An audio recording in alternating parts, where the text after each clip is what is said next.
All right, so it's pretty cold out here in Michigan. Just insulated my garage door, which helps, but turned my heater off so that I could make a quick video. I'll have to keep it kind of short because those get kind of loud. Diesel heater. Where? That way, that way, that way. There we go, that way. So I wanted to kind of give an update here of my 3KJ Yamaha Jog.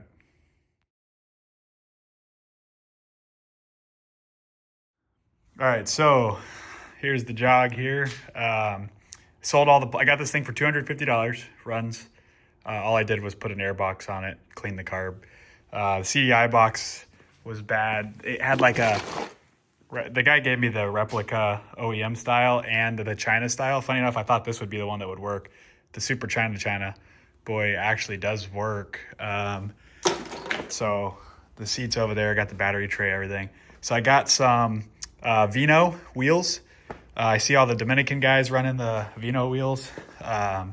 And my friend has the brake hub because the brake hub needed to be machined down. I'm machining it down 5 millimeters because it didn't fit in between the forks when oriented, like the way they're supposed to be.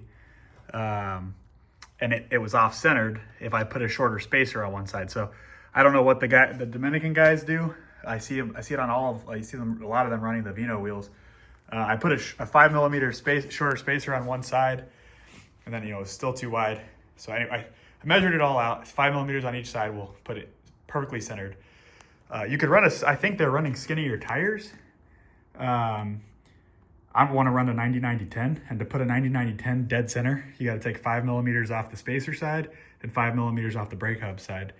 But Ace Hardware has, these bushings, so I found one that was actually 5 millimeters shorter. So yeah, I got the Vino wheels, might powder coat them. I'm not sure yet. So I got all new plastics coming. Just got the JDM taillight done. Got to tuck the wires up, and then just got the JDM dash wired up too.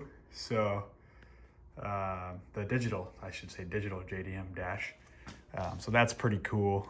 I'd start it, but I don't want the wheel probably touching the ground, and I really don't want to deal with that because it might start taking off if I give it any gas until I have the front wheel worked out.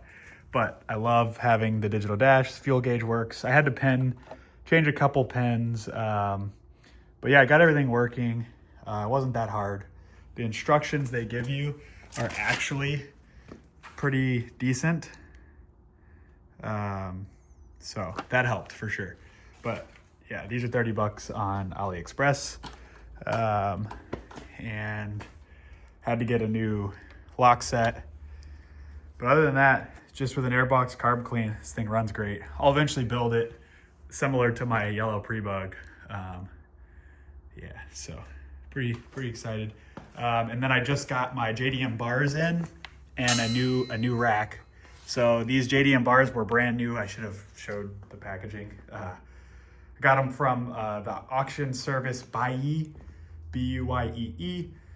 And you use them as a proxy buyer. You bet on stuff. Those were $40, brand new OEM. That was $12. It was a Taiwanese replica. It said like Aska was the brand, but I sold the taillight. So that was $250. Sold all the plastics and taillight for $300 altogether. So yeah, there's my new black side skirts because I'm doing a black floorboard, black side skirts. Here I've got my JDM blinkers now, JDM headlight. This is all from AliExpress. And I have an LED bulb coming for that. There's Vino forks if I ever decide to change the stem. But just wanted to kind of, I think I can start this. And I don't have the RPM wire. That's that green wire. If I slip it in here, I'll do it just to show for the video. So if I slip it in there's the tachometer working.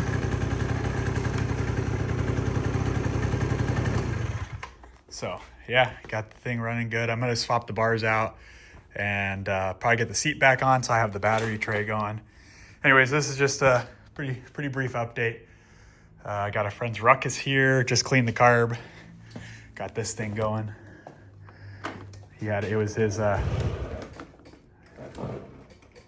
his college ride. Yeah, it was my buddy's in college, and so I'd just been sitting, he said.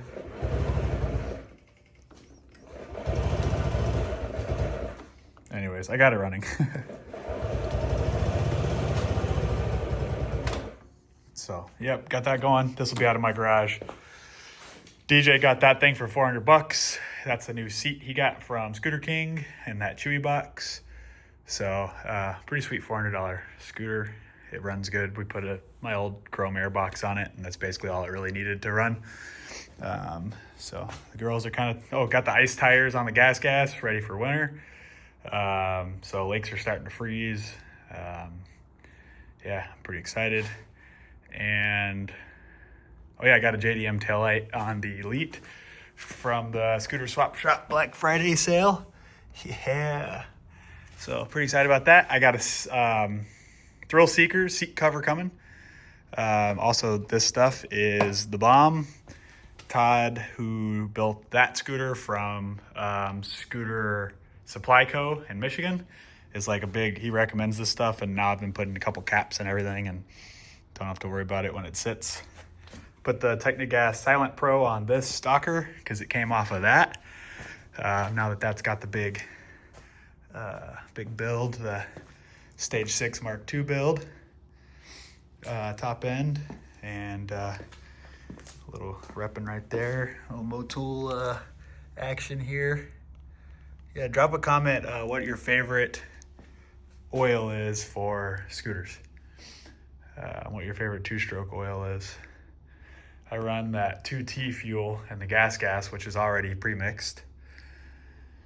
So I got a Polaris 190 cover that Mop Boys showed for the Jog because it's gonna need good venting, but these are pretty cool. Just got it powder coated by a local guy, big ruckus guy. So I got a brand new bearing. So, all right, that bearing actually went in a little rougher than I thought it was going to, but it's in. All right. Yeah, it's a 638Z, I think is what they are. Where? Yeah, I can't see it, but 638Z. Yeah, so this is the Polaris 90 CVT cover. Got it on eBay for $30. It's pretty rough. Actually, the powder coater said there was some pitting. So, after he sandblasted and powder coated, it did bubble a little in some of those areas, but he only charged me $25 for sandblast and powder coat. Pulled the bearing for me and everything. And then even did a light sandblast inside because this thing was pretty rough. So that'll go on, and that will replace the factory one. And I just don't like the factory one because it just looks silver and cheap.